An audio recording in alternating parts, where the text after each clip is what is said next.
Letter B.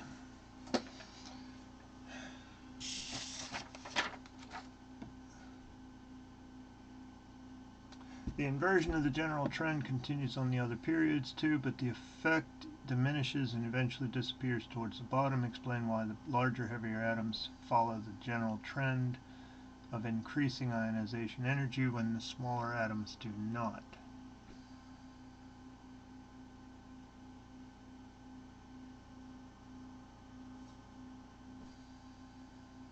Now, first thing I want to qualify this with is the fact that this was actually written by a teacher, not by a college board, so it may not be as well written and well vetted as theirs.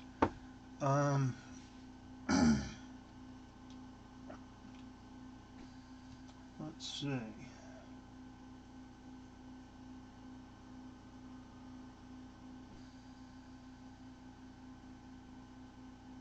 Actually, I'm not entirely sure this isn't a typo, because the ionization energy increases significantly more near the top, not near the bottom. I mean, if we pull up an ionization energy chart,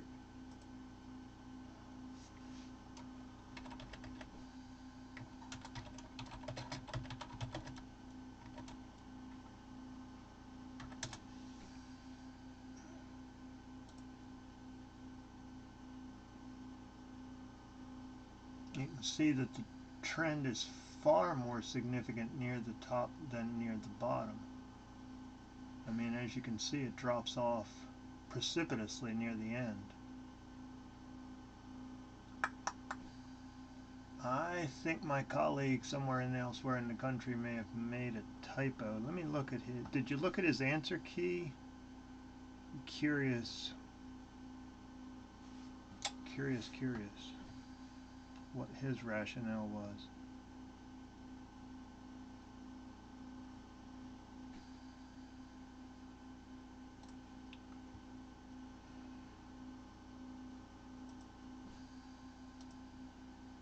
Oh, have I released the answer keys yet? I may not have.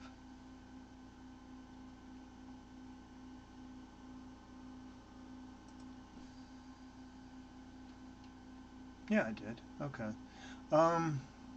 Let's look at what he says and see. Yeah, the very last, here, I'll show you. You say you didn't know there was an answer key. If you look in the AP exam review section, if you scroll past the last two questions, it says one last practice test answers. Let's see what it says for letter B.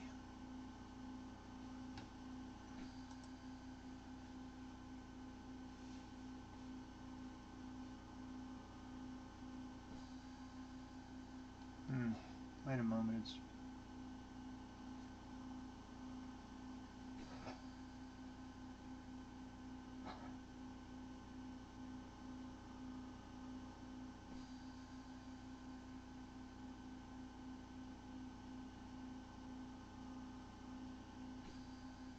Okay.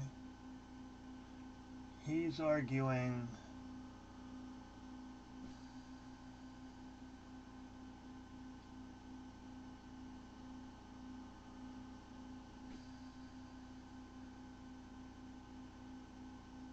what? Not sure I'm entirely pleased with his rationale. When the atoms become larger, the energy levels in the orbitals get closer and closer. Okay. So the increase in size caused by the electron-electron repulsion becomes smaller. So Z effective outweighs the shielding. So if Z effective outweighs the shielding,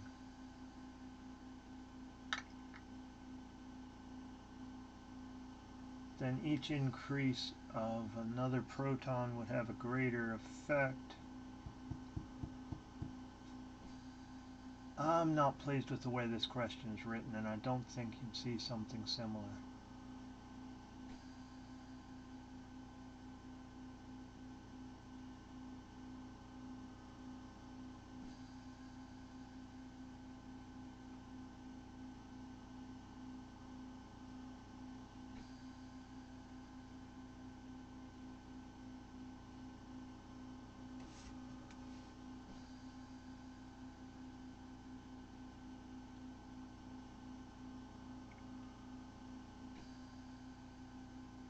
Hmm.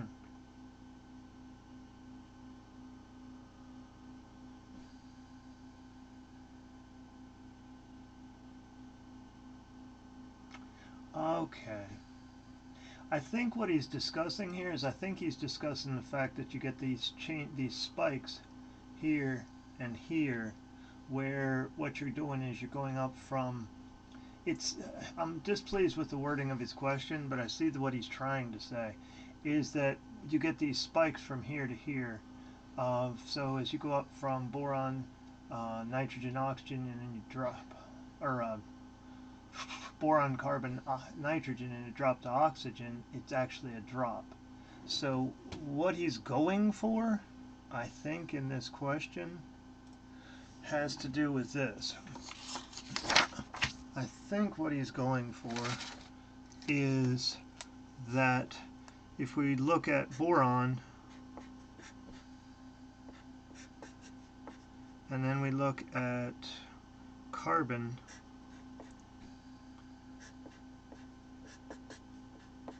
and so boron, carbon, nitrogen, oxygen, thus. Alright, so what we're seeing, you can't see it because the table's in the way.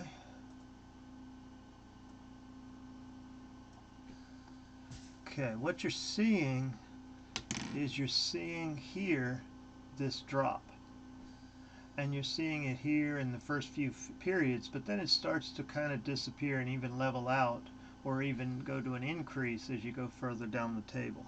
The idea of what he's saying is that these two electrons having to occupy the same p orbital, basically what they're going to do is there's going to experience some repulsion effects because they're in that same p orbital, and so what you're going to do is you're going to get a kind of a increase of ionization energy, boron, carbon, nitrogen. Then there's actually a drop for oxygen, which explains a lot because nitrogen is a fairly inert, stable kind of thing. Oxygen, obviously, significantly more reactive. There's some other things to do with that, you know, oxygen's double versus nitrogen's triple bond, and so forth. But I think that's what he's going for that question. I'm not pleased with the wording, and I don't see anything like that escaping into an exam. Hope that helps.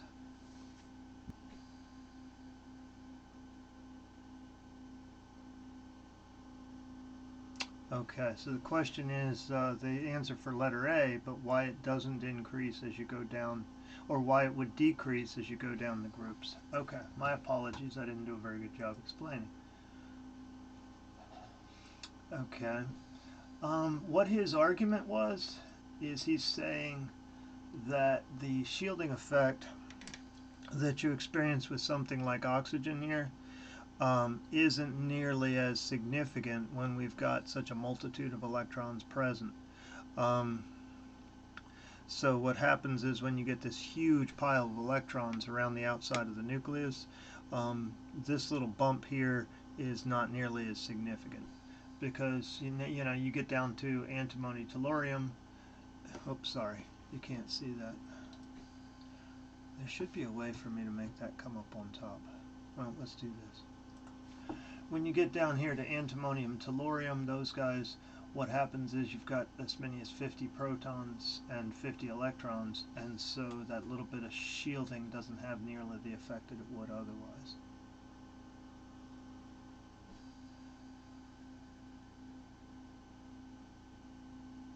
True, the statement that Z effective doesn't stay constant as you go down the group, I would concur with that. Like I said, Colin, I'm going to go with this. I'm going to argue that I'm not pleased with my colleague's question on this one. And I think we should just, you know, I'm going to put out to the group as a whole that maybe that one's not to be considered a good representative sample. Appreciate you pointing that out to me.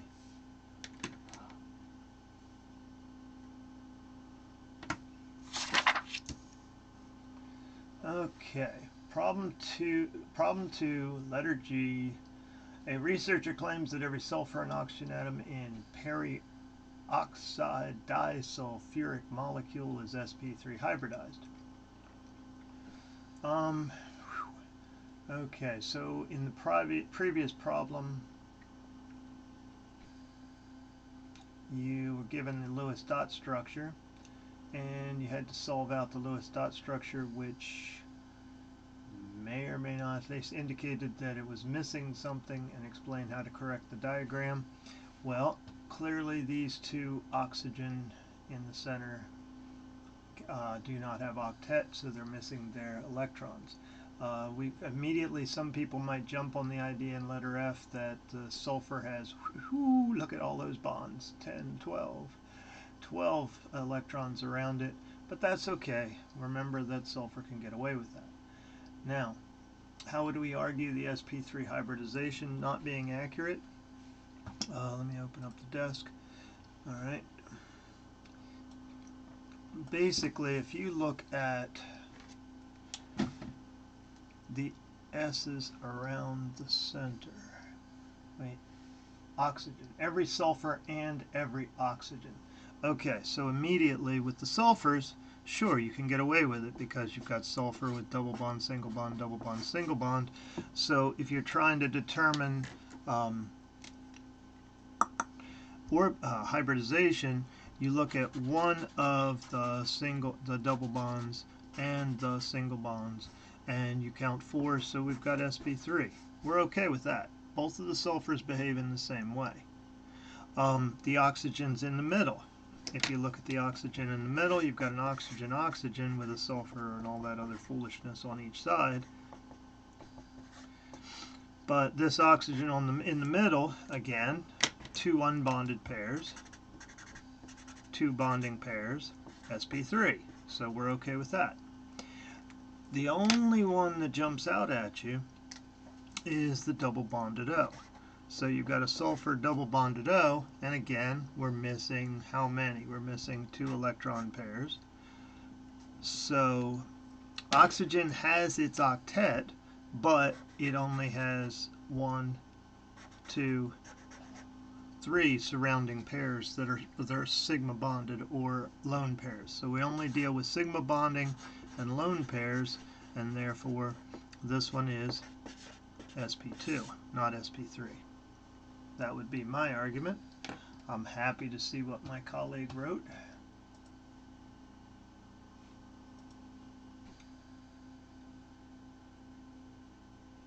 See if this is willing to go.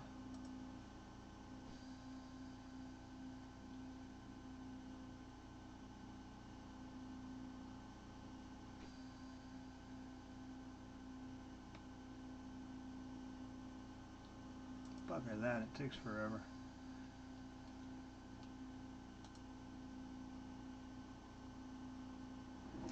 They say it's all sp3.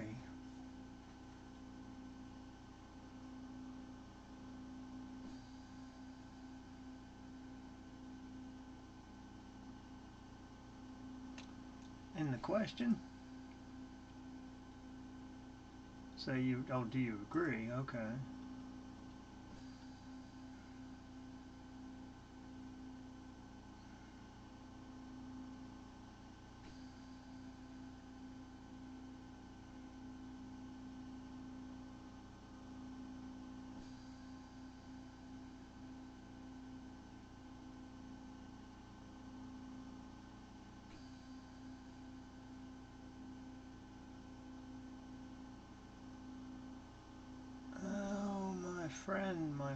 My friend who wrote this. I don't actually know the fellow who wrote this, but I'll call him my friend anyhow.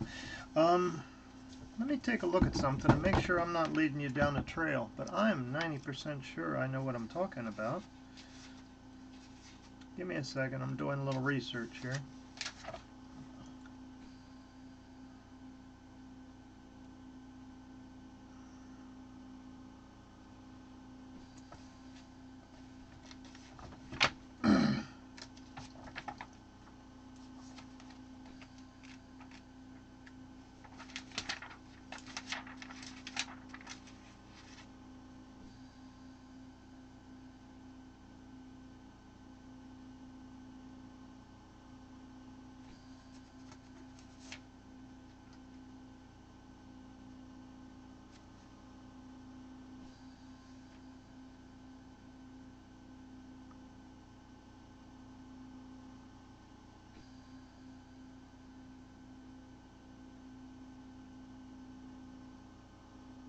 Oh, I'm right.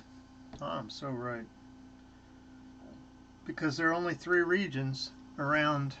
I mean, if you're considering the oxygens along the rest, no, he's right. But if you're considering this oxygen, all these 4 oxygen here, they've only three regions. So no, that's an error on his part. I'll have to make a point of. May have to write back to this fellow who wrote this.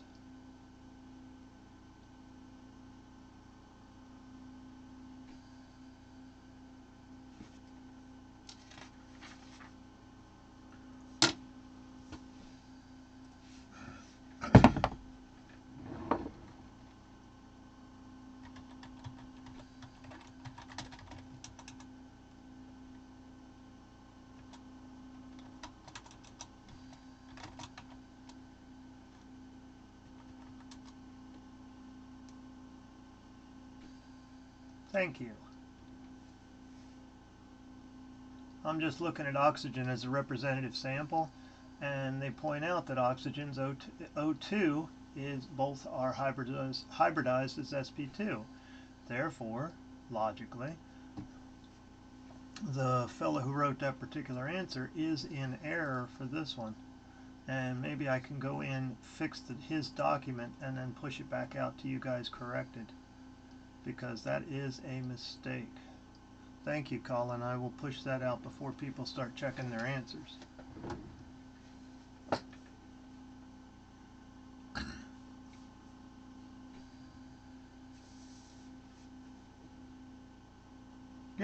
Yeah, carbon dioxide, same thing. It's sp2. Now, it's just an error on his part. I think everything that you're getting out there on the web is all newly produced because they're trying to crank something out that fits this new format, and some of it's just plain in error.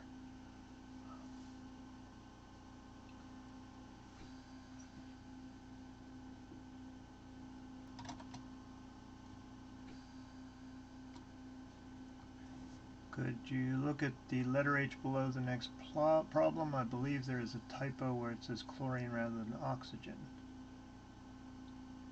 All right, let's have a look.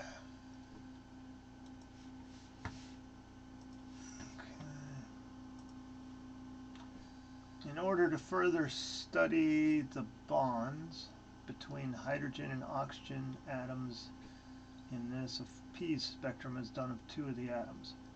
Explain why hydrogen's 1s and chlorine's 2p have nearly identical binding energy, excuse me. Okay.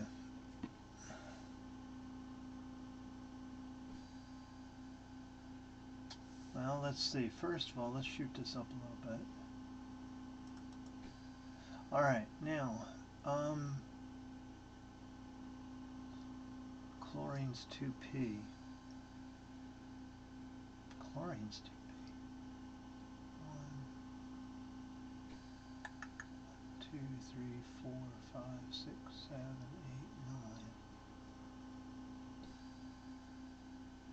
9. Hydrogen comes up 1. Yeah, that's got to be oxygens because it's 1s2, 2s2, 2p5 because the hydrogen, or excuse me, 2p4 because the hydrogen rises to here. So that's 1 electron. So 2 electrons, 3 electrons, 4 electrons. You are absolutely right. Again, another typo. I'll have to correct that and push it out. I'm beginning to wonder if, on the whole, well, okay, so let me answer the question based on the correction. If this actually said oxygen like it's supposed to, basically what you've got is why does oxygen's first electron, why is oxygen's first electron held about as tightly as hydrogen's first electron? And so the concept there is how loosely hydrogen's first electron is held. It's a very weak hold. And also the idea that oxygen now has shielding, but I don't know. I think the Z effectives are going to be different. Let's let's take a look.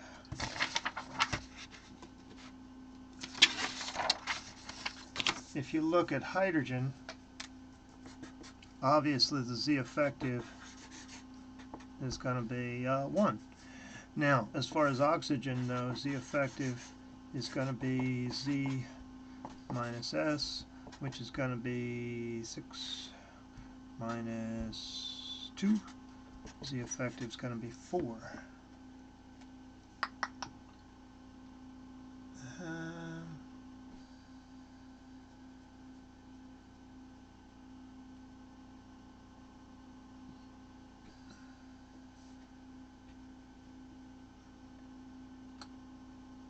Let's see what he says. I'm curious what he has to say for himself on that one.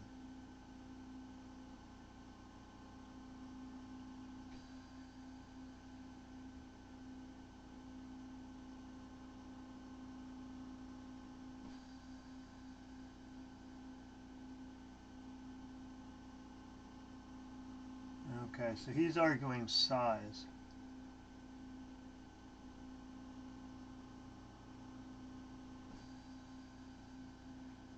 But he doesn't even notice his own error here because he's saying Z effective oxygen and he's speaking of chlorine up here in the actual problem.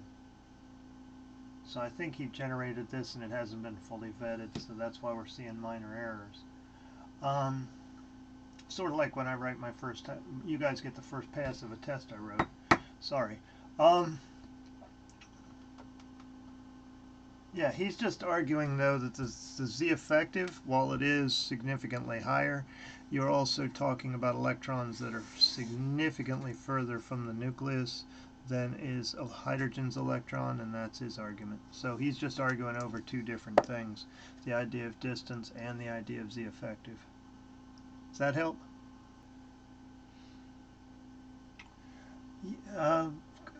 Collins states the argument's shady. You could argue that for any element larger than hydrogen. I think all he's doing is kind of reverse engineering this thing. What he's doing is he's simply going through and saying, okay, here's what I see, now explain it. Because I think if we pulled up a P's for, say, nitrogen, or, well, we could do that.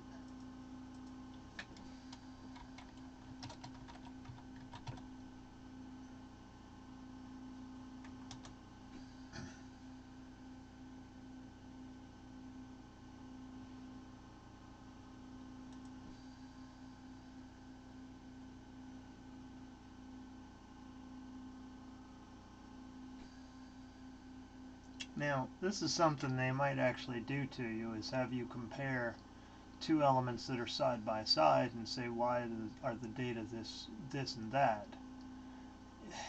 He came up with a question on this test that you just took where he's kind of, like I said, just kind of, here is the data, now explain the data. And I think if you get if you were to pull up other elements, and if we could get say a P spectrum of, say, the second period. How about this? How about a P's of the second period? Well, no. Seems we're into football.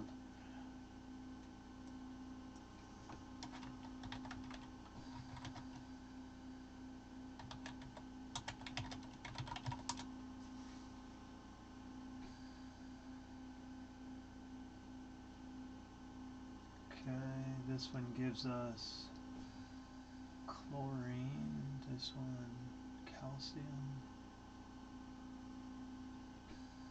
I'd love to just get a side-by-side spectrum comparison of the first few, but it doesn't appear that they're willing to give me that. And I don't have it readily available. I mean, here,